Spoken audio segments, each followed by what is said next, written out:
Boa noite, pessoal. Espero que todos estejam bem. É com muita honra que a Liga Acadêmica de Fonoaudiologia e Neurociências recebe mais uma vez cada um de vocês, a fim de transmitir conhecimento. Temos tema como hoje, tratamento do AVC isquêmico. Qual o papel do neurocirurgião? Quem ministrará essa live é o Dr. Leonardo Avelar, que vai falar conosco daqui a pouco.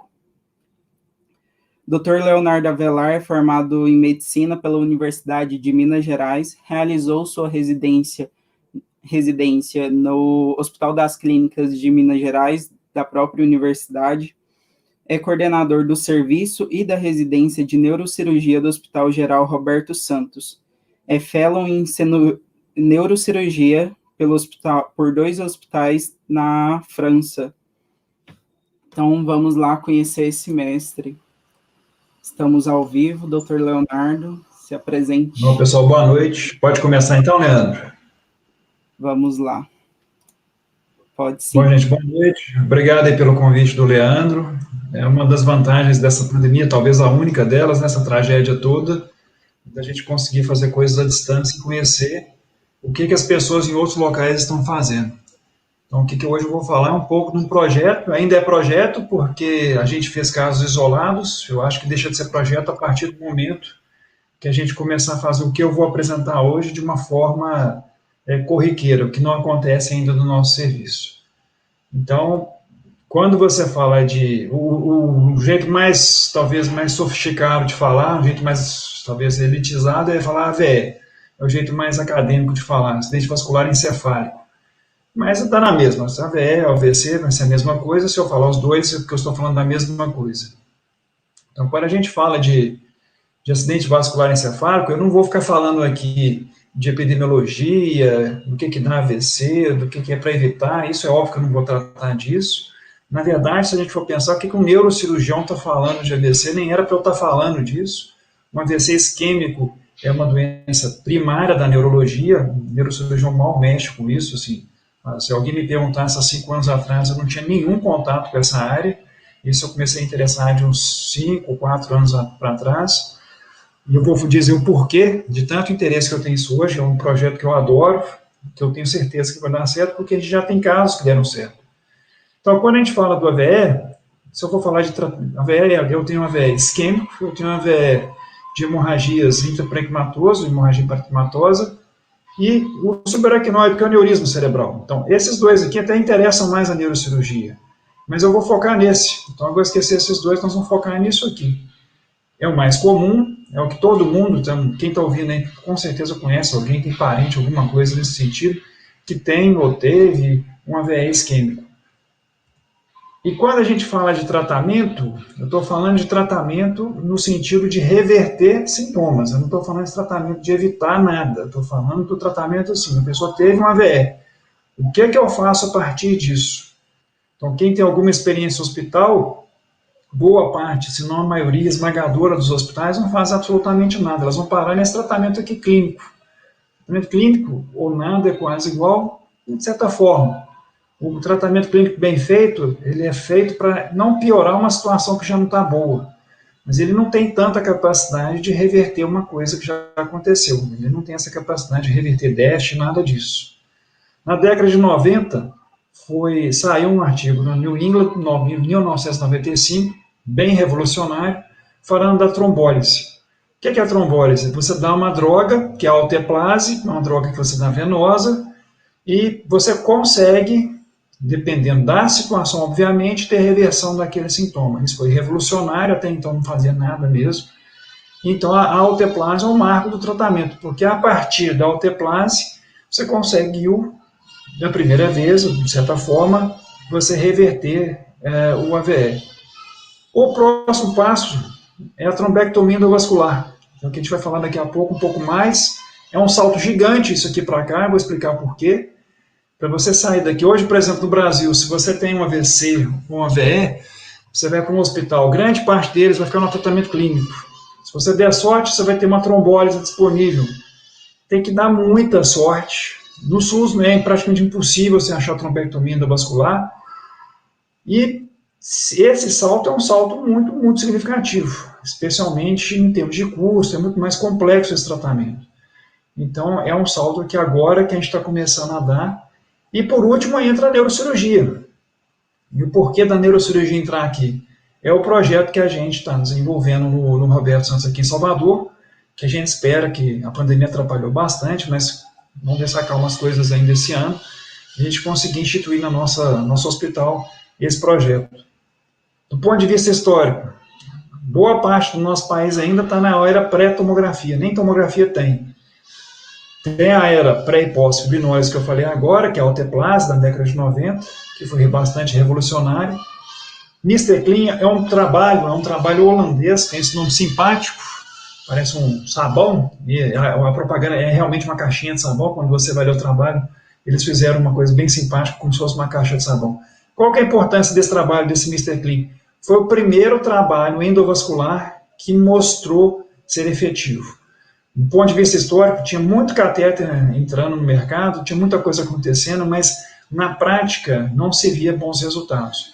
E o Mr. Clean veio falar, não teve bons resultados, era muito promissor esse tratamento, e o Mr. Clean foi o primeiro. E a era pré e pós-estudo Down. O estudo Down foi desse estudo que surgiu o interesse do nosso trabalho. E eu vou explicar o porquê da importância desse estudo. Esse estudo é um estudo endovascular, mas ele é extremamente importante, porque ele teve outro salto, uma outra revolução que ele causou. Bom, qual que é a meta de qualquer tratamento? Quando você fala de tratamento efetivo, eu quero o quê? Eu quero recanalizar um vaso, quero recanalizar uma artéria, porque eu tenho que permitir recuperação de tecido cerebral. Essa aqui é uma imagem de internet que eu tirei mesmo. Tem um vasinho aqui, ó, tem uma placa de colesterol com um trombo, supondo que seja aqui dessa área cerebral, que eu tenho que dar um jeito de desobstruir esse vaso ou fazer uma ponte, que seja, eu tenho que levar sangue para o lado de cá. Essa que é a meta do tratamento. Se eu não faço isso, a gente sabe que em questão de horas, essa área vai ser infartada e não vai ter muita coisa a se fazer depois. Então, quando eu falo de tratamento, tudo que eu falar de tratamento aqui é para eu desobstruir um vaso. Como que eu posso fazer para recanalizar esse vaso, para colocar, ou recanalizar o vaso, ou colocar sangue de volta numa área cerebral afetada por um vaso obstruído. Qual que é a grande limitação desses tratamentos que a gente tem? O mais famoso de todos, todo mundo sabe, que é o time. O que é time? Time é a hora exata de agir, a hora correta de agir, que é a famosa janela terapêutica. Então, vocês têm essa ideia de falar assim, teve uma AVC, tem que correr para o hospital. É verdade, tem mesmo. Por quê? Porque senão, depois de um certo tempo, você perde aquele momento adequado do tratamento. Você não pode tratar mais aquela pessoa. Por exemplo, a alteplase, que é a droga, que talvez seja o tratamento mais popular, 4 horas depois, 4 horas e meia depois, você não consegue mais tratar um doente. Então, mesmo que ele chegue depois, 6 horas, 7 horas, já passou do prazo e não vai conseguir mais. Eu vou falar, basicamente, nosso trabalho é um trabalho de grandes vasos. Então, assim, a alteplase também tem uma limitação para esses grandes vasos. Então, grandes AVCs, AVC de carótida, AVC de artéria cerebral média, a alteplase não tem tanta ação. E os efeitos colaterais? Todo tratamento, sem exceção, inclusive o que eu vou falando da cirurgia, um dos grandes medos que a gente tem é de uma transformação de um AVC isquêmico para uma transformação para um AVC hemorrágico. É o grande complicador desse tratamento. Custo. Tem que lembrar que tem esse custo. Então, quando você faz um tratamento, não adianta a gente fazer um tratamento que seja efetivo, mas que não seja viável, e especialmente quando eu falo em termos de população. Não adianta eu criar um tratamento revolucionário que custe R$500 mil por pessoa, R$100 mil por pessoa, porque isso não vai ser viável. Então, tem que levar em consideração o custo, e é uma limitação importante, especialmente na endovascular, e a disponibilidade estrutural. Então, hoje, se vocês olharem aí, não sei, na cidade, né, de cada um, onde eu posso ir pelo SUS que eu possa receber um tratamento numa unidade de AVC? Então, a gente vai ver que o número de unidades hospitalares é muito limitado. E dando aquele salto da alteplase para a endovascular, é praticamente inexistente. Eu vou focar no SUS. Particular, outra história, obviamente, tem mais recursos, tem mais disponibilidade, mas no SUS, porque a esmagadora população vai ser atendida no SUS. Essa é uma realidade que tem limite, é uma limitação sem surdo. Bom, por que esse estudo que eu falei, o estudo Down, é importante? Porque o estudo Down ele modificou a janela, ele modificou o timing do tratamento. Aquele estudo Mr. Clean holandês, o nominho simpático lá, até 6 horas que eles tratavam o paciente, problema muscular. Esse estudo Down, ele deu um pulo, ele começou a tratar pacientes entre 6 e 24 horas. Obviamente que pacientes que preenchessem critérios, não era qualquer paciente não. Então o paciente que chegava no hospital, ele tinha que ter o chamado mismatch clínico radiológico. O que é isso? Em outras palavras, era um paciente que tinha que estar clinicamente muito ruim. Você olhava para o paciente, ele estava hemiplégico, afásico, etc. Mas do ponto de vista radiológico, ele não tinha uma imagem ainda ruim. Era uma imagem normal. Então, quando ele tinha esse mismatch, uma imagem boa e um estado clínico ruim, esse paciente era o paciente ideal. Não quer dizer que é todo paciente. Então, alguém pergunta, mas todo paciente pode ser tratado, então, com 24 horas? Não, óbvio que não. Mas se você preenche esse critério, porque é o principal, tem outros critérios, obviamente, mas o principal critério é esse aqui, aí sim você consegue fazer o tratamento endovascular. E tem uma grande área recuperável, a gente vai ver aqui para frente.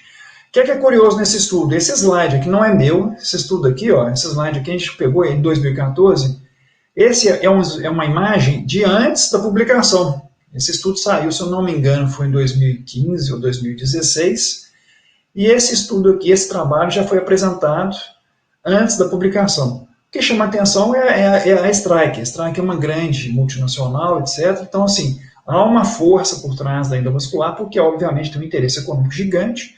Não estou falando que é ruim o tratamento, é ótimo, excelente, não tem nenhum questionamento em relação a isso, mas tem esse viés econômico, porque, como vocês vão ver, nos outros trabalhos que eu vou acabar apresentando, eles têm sempre tem uma indústria por trás disso.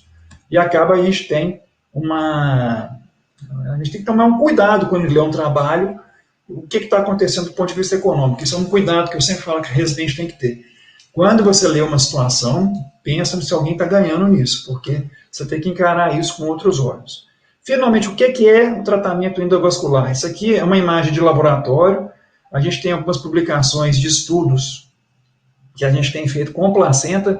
Por que a placenta? A placenta humana, os vasos que vocês estão vendo aqui, é um vaso de placenta, eles são muito semelhantes aos vasos cerebrais, em termos de calibre, em termos de resistência. Então aqui é um vaso, é uma placenta que está simulando como se fosse um cérebro. Então a gente está imaginando que esse vaso é um vaso que está ocluído.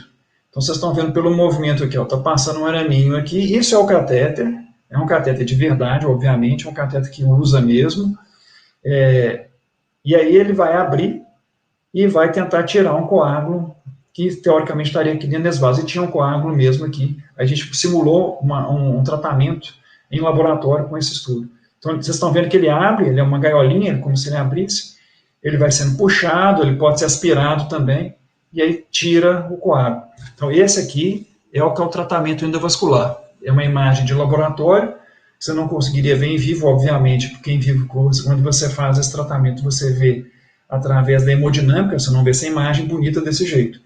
Mas basicamente é isso aí que é feito. Bom, então critério de seleção de pacientes. O que a gente vai imaginar? Isso aqui tem 3 imagens. A primeira imagem, isso aqui é um estudo. Isso aqui são imagens que são imagens metabólicas.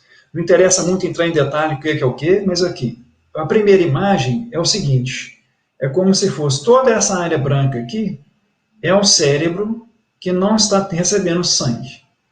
Ele não está tendo sangue suficiente. Só que quando você pega essa imagem e associa com essa imagem, eu estou vendo aqui uma nova imagem, que é o seguinte, somente esse pedacinho aqui, que é uma área de infarto de verdade. Isso aqui não tem jeito não, isso aqui é uma área de infarto, que não importa em qualquer lugar do mundo que você tiver, essa área você vai perder. Mas todo mundo vai concordar comigo que, se você só perde isso aqui, clinicamente, o resultado é muito diferente de perder tudo. Então, toda a área aqui em vermelho é uma área recuperável. Então, quando você tem uma AVE na fase aguda, o que a gente tem que lutar é justamente para identificar essa área vermelha e tentar recuperar isso. Ainda falando do estudo Down, o estudo Down ele é um estudo interessante porque um dos grandes problemas do AVE é quando você vai ver o timing, ou seja, se dá para tratar ou não, a pessoa chega, muitas vezes, é muito comum a pessoa chegar no hospital e a pessoa foi encontrada, então ninguém sabe o exato momento que a pessoa teve o AVC. Então, chegou 2 da tarde, mas foi encontrada meio-dia, mas será que ela está nessa janela de 2 horas, ou será que ela teve esse AVE antes? Então, o estudo Down ele veio meio para pegar esse tipo de paciente. Era um paciente que acorda, de certa forma, wake up, com déficit. Então, ele acordou, que horas que o doente que acordou tendo um AVE, que ele teve o AVE? Ninguém sabe disso. E quando ele vai para o hospital, pelo fato de não ter essa informação, ele acaba não tendo o tratamento. Qual que é a diferença do estudo Down, por exemplo, para outros estudos, como o Mr. Clean, que é o estudo holandês? Aqui, no estudo Down, só foi tratado o paciente entre 6, eles só pegaram dados de paciente tratado de 6 a 24 horas. Antes de 6 horas, não entrou no estudo. Por quê? Porque já sabia que já tinha resultado. O Mr. Clean já tinha mostrado isso. Já tinha um bom resultado. E aí o estudo Down continua. Aqui são alguns critérios. Tudo isso aqui é aquelas imagens da apresentação que foi feita antes da publicação. O que é interessante nesse slide aqui, nessa imagem aqui, é o seguinte. Eles pegam um paciente de 87 anos de idade. Então, o paciente de 87 anos de idade é um paciente que não tem critério muito de tratamento que não seja esse tratamento. Isso já é, de certa forma, uma revolução. Quando você tem um grande AVE no paciente idoso, é uma complicação. O que fazer com esse paciente? Por quê? Porque se você não vai ter uma desobstrução da artéria, o próximo passo seria uma cirurgia, que eu vou falar daqui a um instante, só que ele não vai preencher o critério, porque o fator limitador de idade existe. A maioria dos protocolos é de 70 anos. Então, esse paciente de 87 anos aqui é um paciente que não teria critério de tratamento nenhum. Ele estaria jogado à própria sorte, se não fosse esse novo trabalho. E aqui ele mostra as complicações, que tem perfuração vascular, uma dissecção arterial, embolização de novo território. Isso talvez seja um pouco mais complexo de entender, mas são complicações que não são tão infrequentes. Uma coisa que a gente tem que entender também é que todos esses trabalhos são centros de referência e que, às vezes, você colocar isso, assim, você ter os mesmos resultados de centro de referência não é fácil. Nem sempre é tão fácil assim.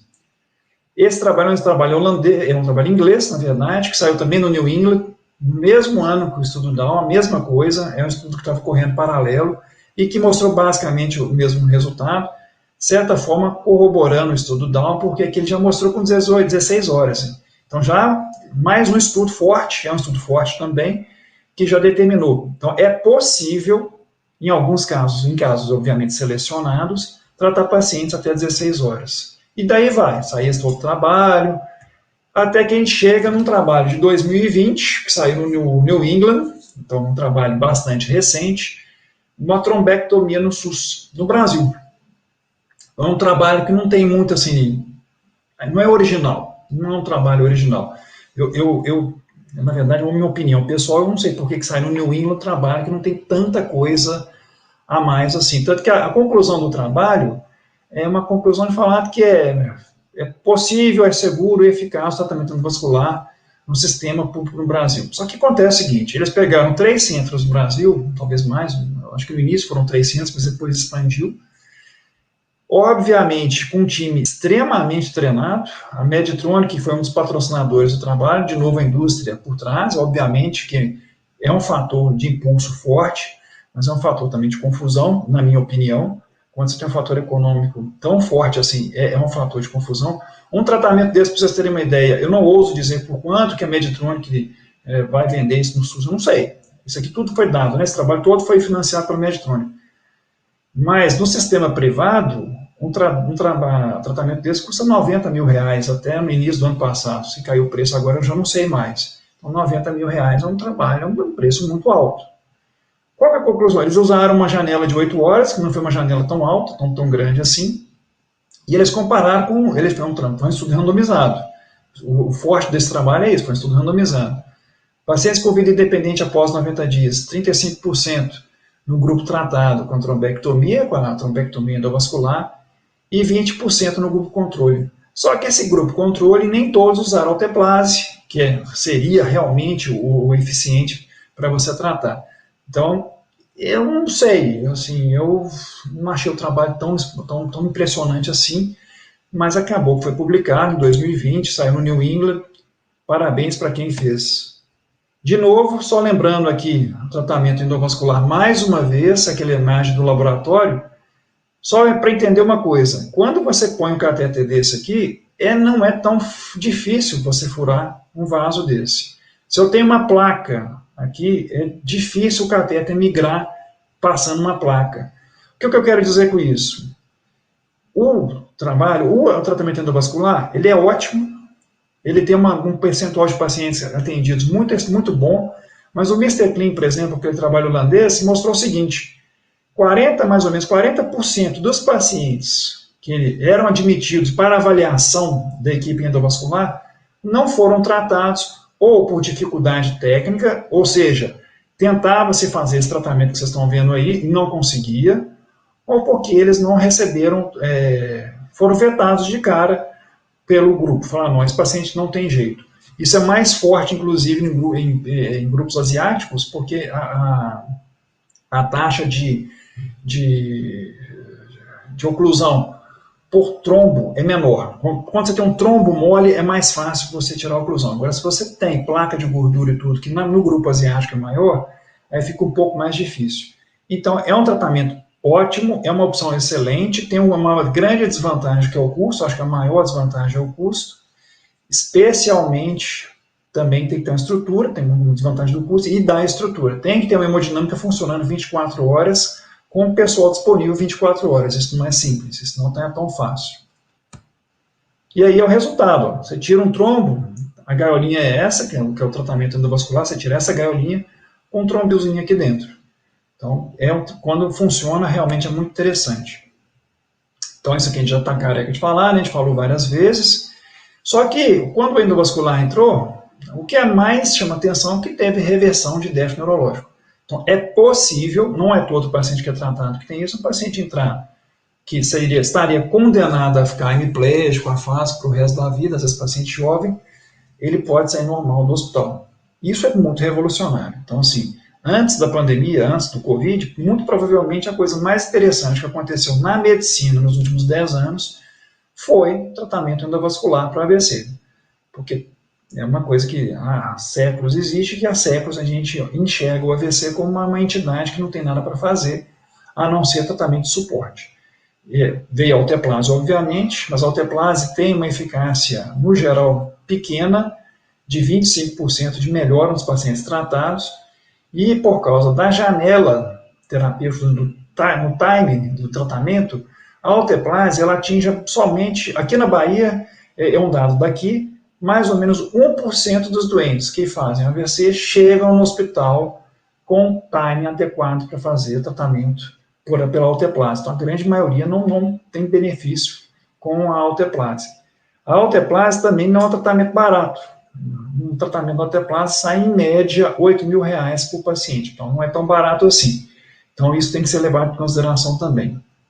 Então, quando a gente viu todos esses trabalhos, a gente começou a pensar, quem estuda fisiologia, de cara vai pensar uma coisa que foi a primeira história, que foi a primeira coisa que passou na minha cabeça, foi o seguinte, como assim? Como eu posso tratar paciente com 24 horas e reverter déficit?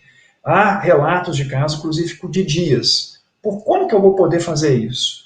A única explicação, e é a explicação, é a vascularização por colaterais, que antigamente a gente não dava tanta atenção, e hoje a gente sabe que é extremamente importante. Então, a gente sempre achava que o cérebro era uma circulação terminal, muito fechada, mas a gente hoje tem ideia que não é bem assim, então é variável. Eu posso ter pacientes que fazem uma VE irreversível em 1 hora, isso pode acontecer, pode ser um azarado, mas eu posso ter um paciente que vai levar 1 semana para fazer uma VE irreversível, por causa de circulação colateral, especialmente, obviamente, pelo polígono de Willis e colaterais leptomenígeas. Então, as colaterais são recrutadas para limitar a isquemia. Então, aquela cerebral média que leva sangue lá para o cérebro, fechou, eu posso ter sangue vindo de trás ali e mantendo o cérebro. Às vezes mantém não funcional, o doente tem déficit, mas o cérebro não morre, é o suficiente para manter aquele cérebro, de certa forma, viável para alguma forma de revascularização, por dias até. Mas a 24 horas é uma janela já bastante razoável. E aí ganhou força demais os estudos por colaterais. Então, o dano neuronal não é uniforme, e a angio-TC, hoje, a angio-TC é um exame crucial, porque tem que se avaliar na circulação colateral. A presença ou não das colaterais é determinada na decisão de tratamento. A angio-TC não é um exame tão difícil de fazer, um hospital terciário faz isso. E a avaliação dessas colaterais, você sabe o que você tem que fazer a partir disso aí com o doente. Por exemplo, tem essa escala que é a mais usada, existem várias escalas, mas essa escala que é a mais usada, a de Mitev, o que ele olha? 3 critérios. Mitev 1, 2, 3. 1, eu não tenho nenhum, é um vazio. Ó. Eu imaginei aqui, ó, tem uma cerebral média, fechou aqui, então não tem nada aqui. Isso significa que eu não tenho colateral nenhuma. Aqui eu ainda tenho alguma coisa, que é o 2. Eu vejo a cerebral média aqui, então tem algum sanguinho aqui. E aqui é o doente que tem colateral excelente, que distalmente à oclusão, ele ainda tem, bastante sangue, tem bastante vaso aqui. Então esse é um paciente ótimo, esse é um paciente que tem que correr demais, porque senão ele não tem mais nada para ser feito.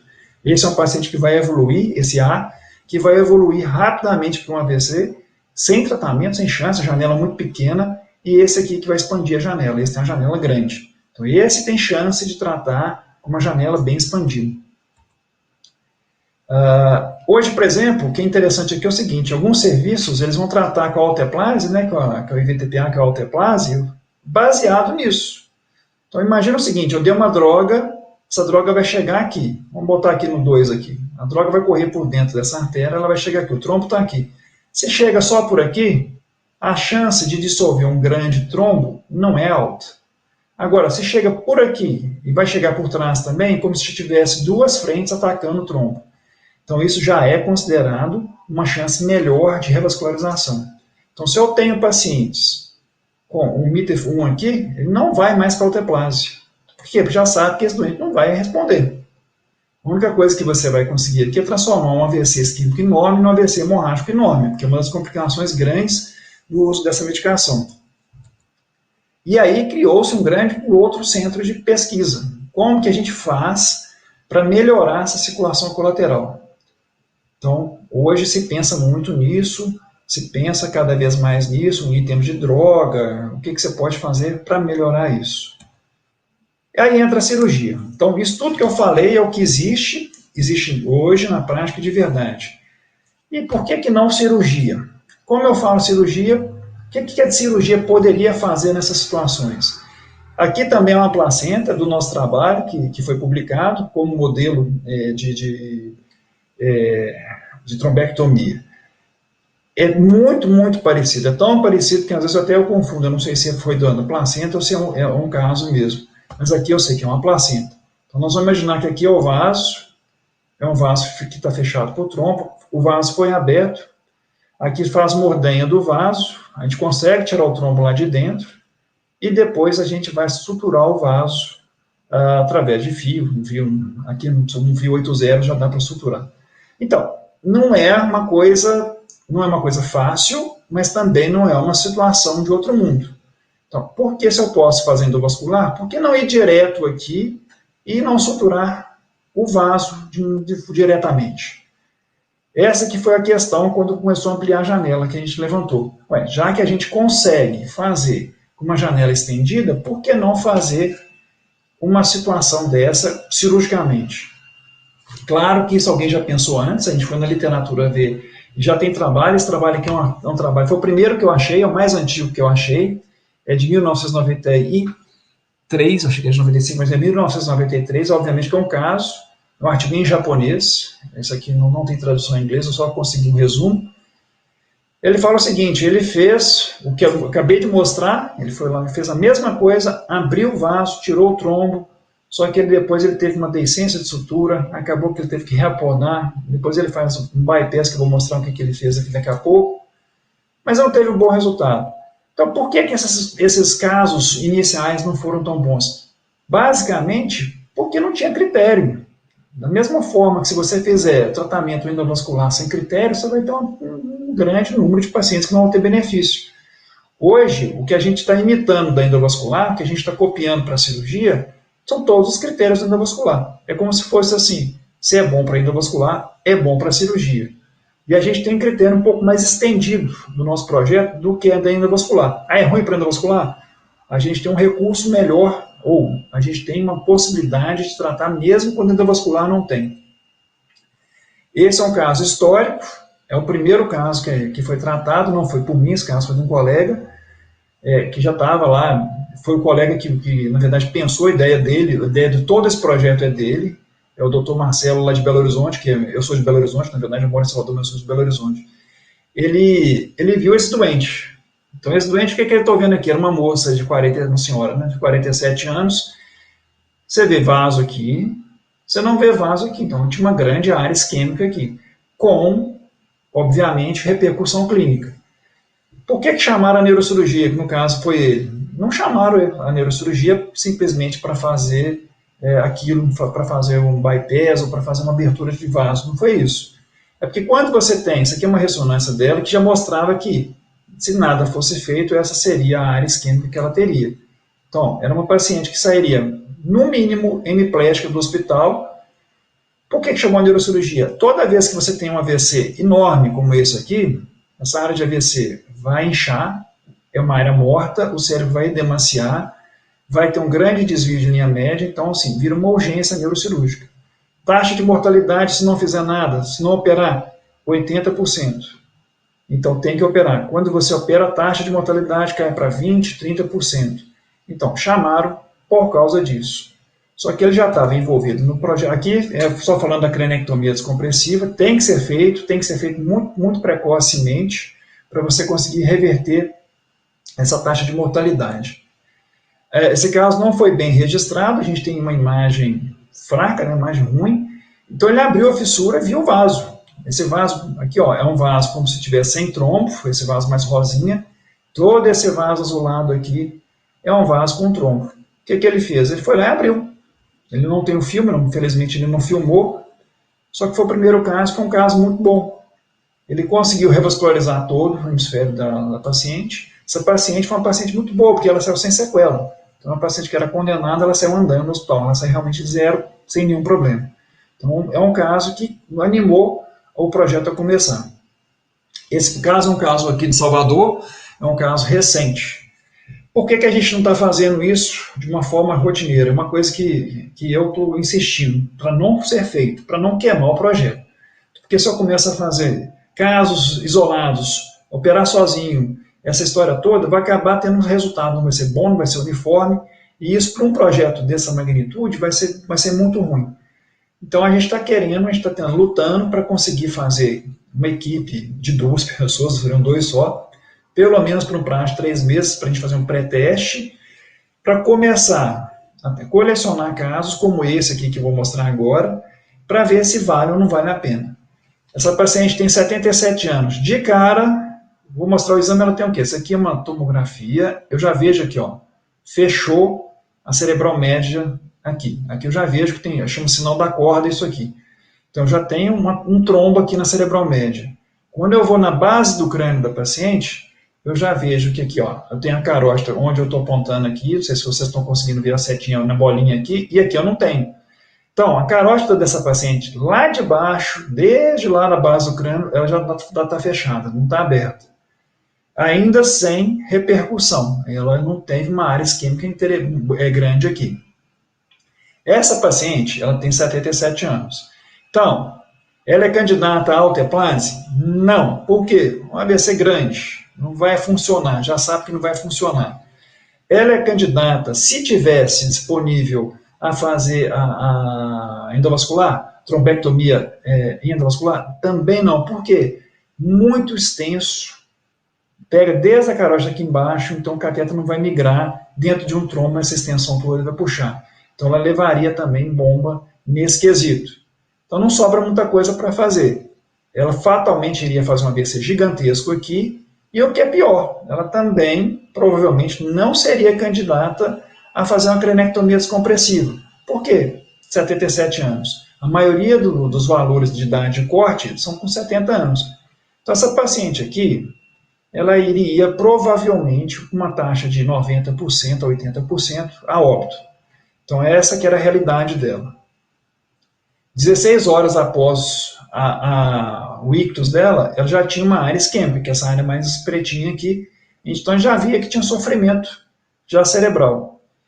E a gente resolveu operar essa paciente. Mas, se eu tenho uma área já afetada, se eu tenho uma alteração tomográfica aqui, eu não posso, de jeito nenhum, encher aqui de sangue. Por quê? Porque senão eu vou transformar esse AVC, todo esse AVC vai virar um AVC hemorrágico.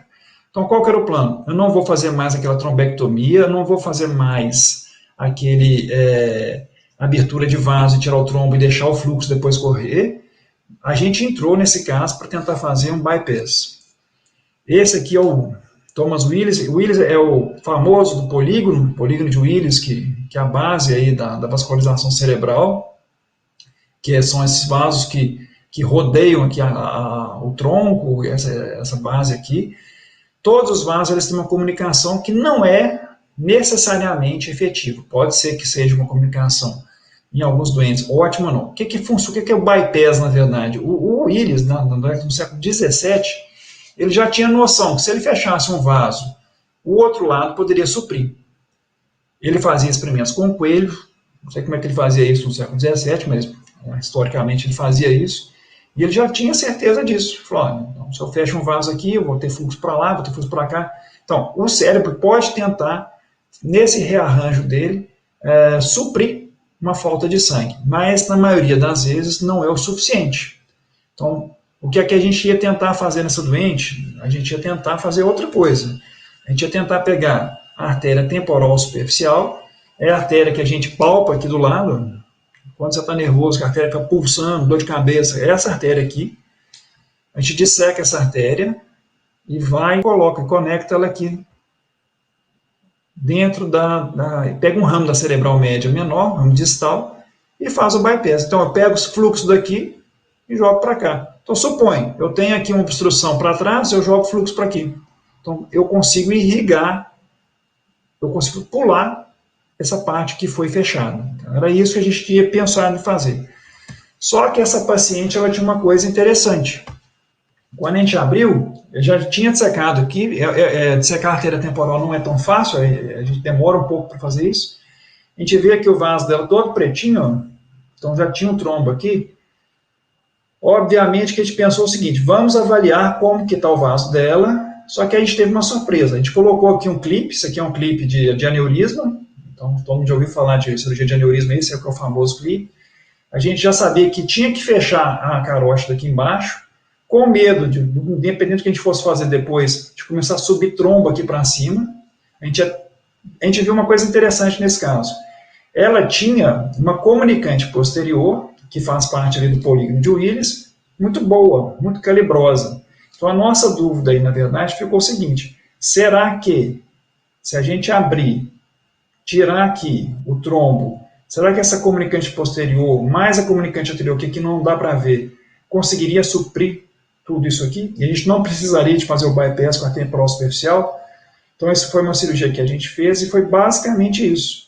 Aqui, vocês vão ver aqui agora, eu vou ter que adiantar que eu editei mal demais esse vídeo, ficou muito grande. A gente vai cortar o vaso, olha, corta com a tesourinha, e depois que corta o vaso, a gente começa a fazer a expressão dele para o trombo sair. Então o trombo vai saindo desse jeito.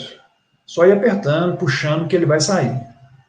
Em um determinado momento, a gente não sabia se a artéria ela teria fluxo suficiente ou não para suprir o hemisfério. Ainda tirando o trombo. Nesse momento, aí a gente chamou a atenção seguinte, se voar sangue aqui, sair sangue demais aqui, o que vai acontecer? Pode levar trombo para a cerebral média. A gente esqueceu de fechar a cerebral média. Aí a gente foi lá e botou um clipe na cerebral média. Para evitar que trombo, por uma embolização distal aqui. Para não fechar a ramo menor da cerebral média. Então saía sangue aqui, com tudo aberto, podia levar trombo aqui para cima. E a gente continuou tirando trombo. Era muito trombo, a gente tirou bastante, mas ainda continuava saindo. E aí, ó, quando tira o trombo todo, a comunicante posterior dela era muito boa. A gente achou que não precisava de fazer mais com a temporal superficial. O que a gente fez então? A gente fechou temporariamente a comunicante posterior, a gente colocou outro clipe aqui que continuou sangrando na comunicante anterior aqui, na verdade na cerebral anterior, para fechar completamente essa região que a gente abriu, e depois foi suturar. Mesmo assim com alguma dificuldade, mas no final a gente conseguiu uma sutura boa, que está aí o finalzinho. Então, o que aconteceu com essa paciente?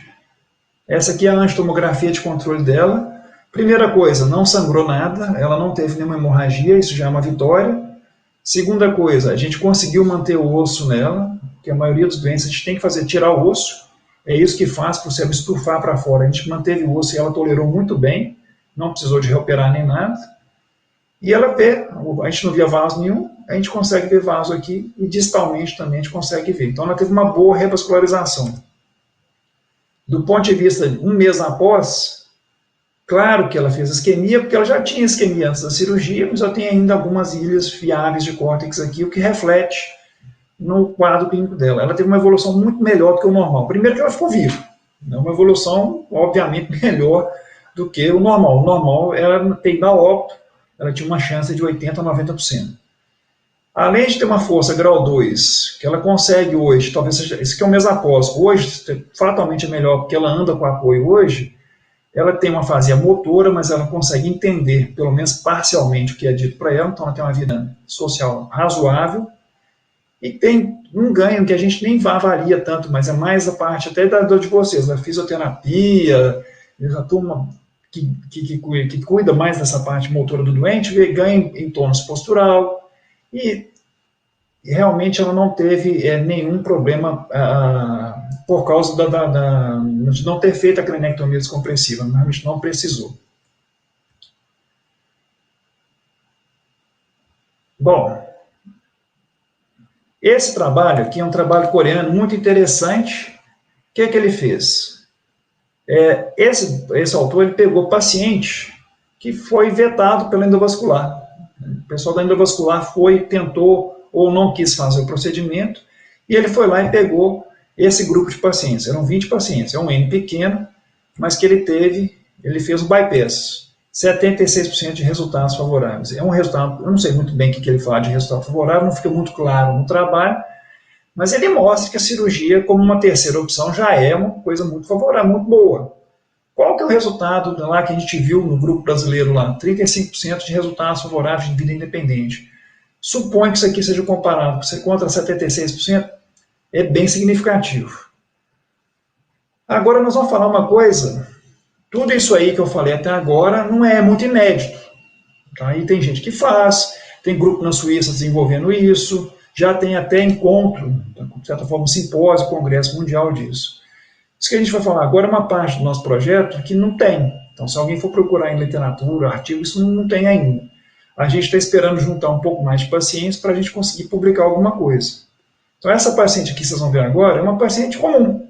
Ela teve uma veia isquêmica 10 meses atrás. Deve ter um som aqui, ó, que o colega está fazendo o exame dela. Agora, então, o que vocês estão vendo? Com a outra mão. É uma paciente que obedece comando, hemiplégica à esquerda.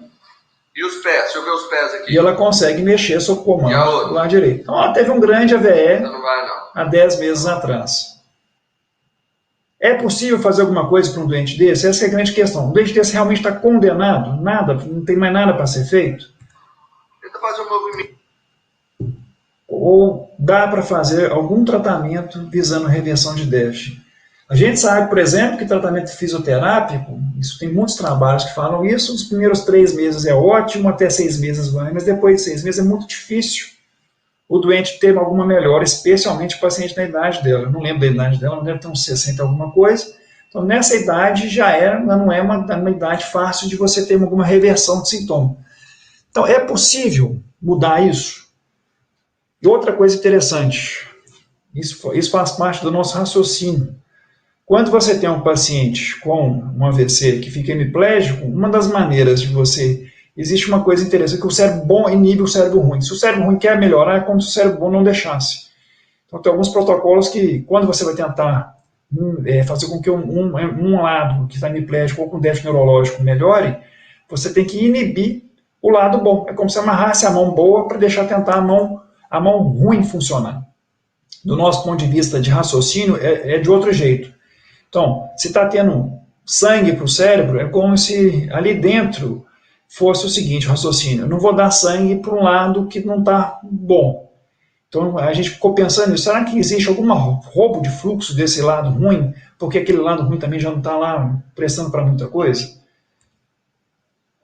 Essa paciente, ela foi operada, a gente fez um bypass nela, é tardio, né? Um AVC tardio, esse aqui é o caso mais interessante, é uma coisa mais inédita. E o resultado, isso aqui é um resultado, sei lá, talvez 2 semanas depois, não lembro mais também. Então, ela era hemiplégica à esquerda. Aí ela vai e consegue mexer o membro à esquerda. Vencer a gravidade. Beleza, deixa eu ver a mão. Alguma coisa? Ela não tem melhora nenhuma do membro inferior até essa data, que não teve nenhuma melhora. Mas ela consegue voltar a deambular. Obviamente que não vai andar normal, mas ela consegue voltar a deambular.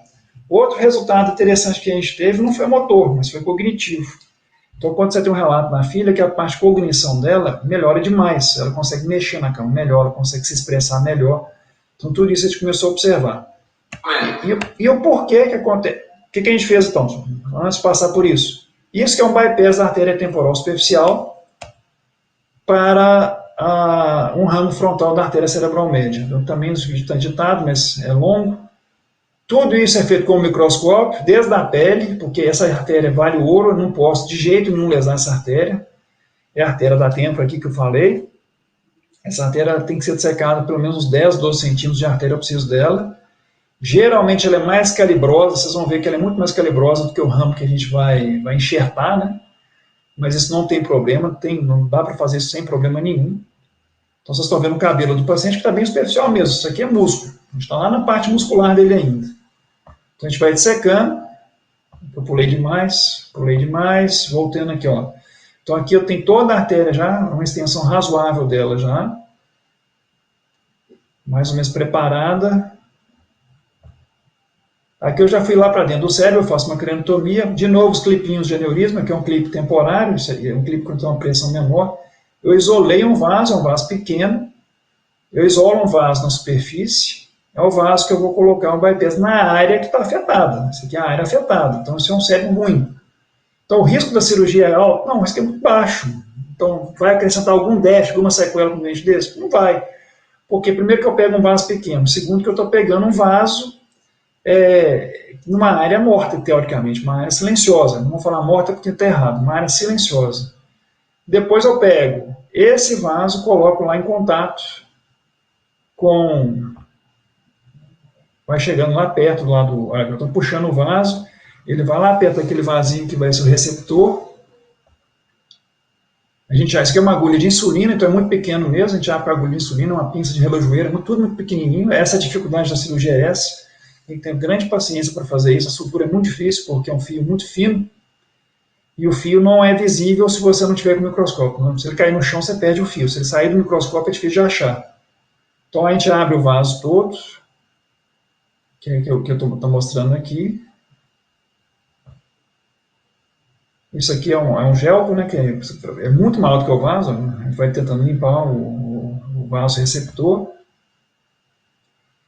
A gente vai testando, porque isso aqui pode trombosar essa artéria, então a gente tem que ir desobstruindo, mas ela está com fluxo bom. Tira o clipe, ela vê que ela está sangrando.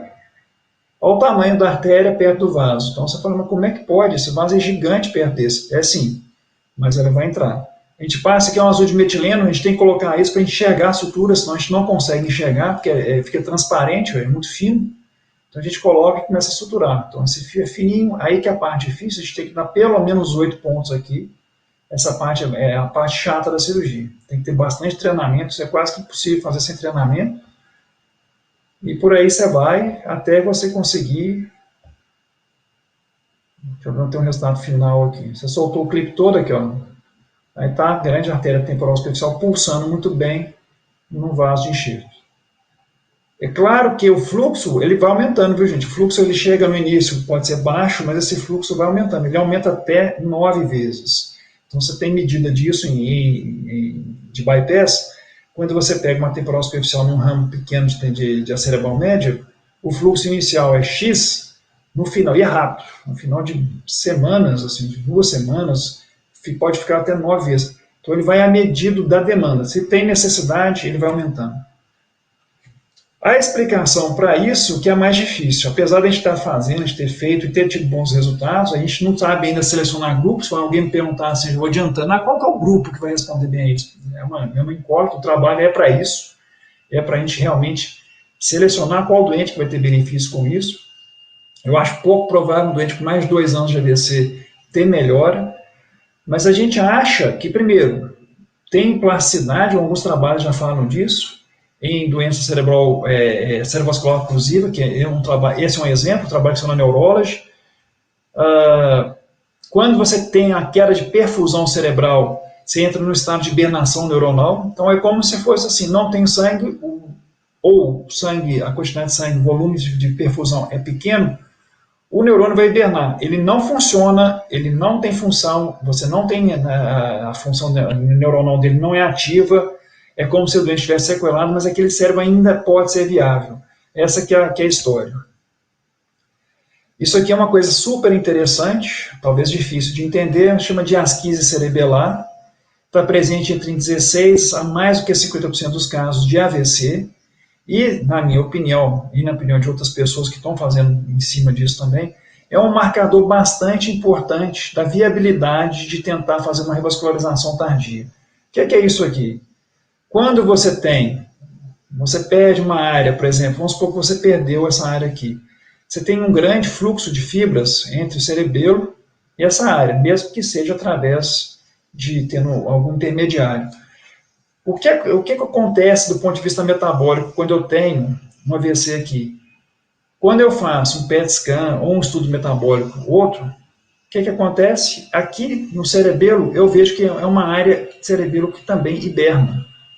E a gente sabe que hoje o cerebelo é muito mais do que um órgão de coordenação. Ele é um órgão também bastante motor, bastante importante. Então, o que os estudos estão mostrando é isso. Esse trabalho é um trabalho interessantíssimo, tem uma grande repercussão do ponto de vista de laboratório. O laboratório desse trabalho é sensacional, o resultado é muito bom. E eles estão agora na fase de clinical trial, mas eu não sei ainda os resultados, como é que está sendo. Isso aqui é uma publicação de 2018, eu sei que está em andamento. Eles estão tendo algumas dificuldades, por exemplo, quanto mais tempo de AVC, eles realmente estão tendo dificuldade de reabilitar o doente com mais tempo. O que eles estão fazendo? Eles estão colocando eletrodo no cerebelo para tentar reestimular a parte cerebral. Então, o que eles, na verdade, eles fazem é vir aqui através de um eletrodo de estimulação aqui, ativar a parte cortical aqui para cima.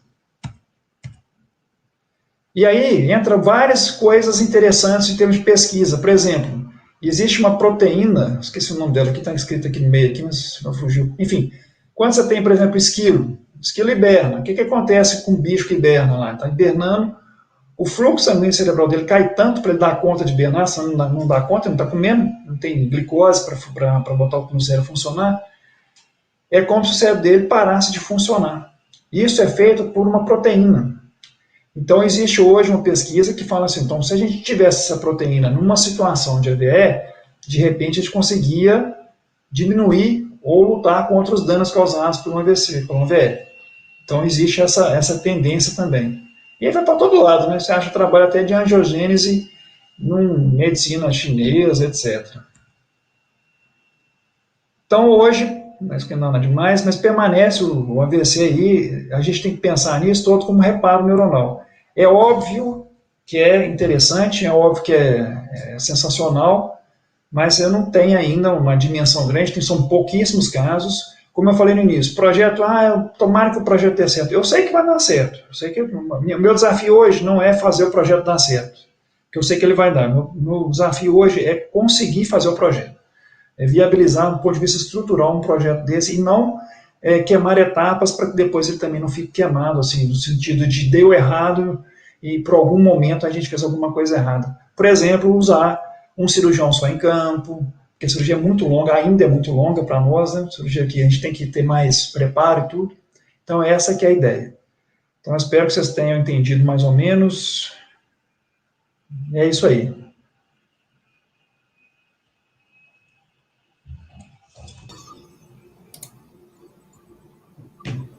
Se o senhor quiser entrar para Eu vou tentar aqui. Pronto. naquele site, que aí o senhor consegue me ver. Estou te vendo. Então, foi incrível. Temos uma pergunta aqui. Podemos considerar, então, a janela terapêutica o grande ponto importante para o tratamento eficaz do AVC? É um dos pontos. Não sei se é só esse o ponto, mas sem janela terapêutica, é óbvio que não tem nada. Aquilo que eu falei, você tem um doente que, infelizmente, ele vai entrar rapidamente, ele vai ter um AVC em questão de horas, mas você tem outros que vão estender bastante. Então, a janela terapêutica permanece sendo um desafio. O que chama a atenção é o seguinte, quando saiu o down, pode fazer até 24 horas. Então, criou-se uma ideia de que não havia necessidade de correr mais. Tem que correr, é do mesmo jeito, funciona a mesma coisa. Só que hoje a gente sabe que em algumas situações a gente pode fazer com uma janela mais estendida. Então, continua sendo um grande problema. Deixa eu ver se tem mais alguma. A Liliane Xavier, não sei se o senhor vai lembrar dela, ela agradece demais o tratamento que ela recebeu do hospital que o senhor trabalha, no Roberto Santos. Obrigado. Temos alguns alunos seus participando da live. E é isso, professor, incrível. Muito obrigada pela sua disponibilidade, pela sua inteligência, transmitir um pouquinho de conhecimento para nós. Foi muito bom, de grande valia. Então tá, pessoal. Boa noite a todos, então.